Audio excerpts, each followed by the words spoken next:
नमस्कार। स्वागत करता हूं भोजपुरी के सबसे बड़े news channel Bhojpuri news express में। भोजपुरी के दबंग स्टार खेसारी लाल यादव का गाना बोलबम का न्यू सॉन्ग बेदर्दा दिले बा दर्द, यह गाना बहुत ही ज़्यादा ट्रेंडिंग सेक्शन में चल रहा है।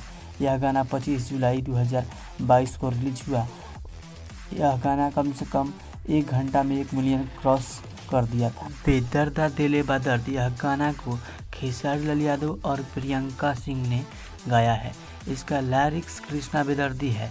Music director Arya Sharma, video by team Sanju, video director B Shambhu Tiwari और focus follower Rahul Yadav, editor R ninja, makeup Diksha Tripathi.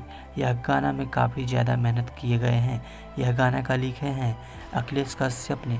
अगर फ्रेंड्स वीडियो पसंद है तो वीडियो को लाइक कर दीजिए और मेरे चैनल को सब्सक्राइब कर लीजिए ताकि लेटेस्ट नोटिफिकेशन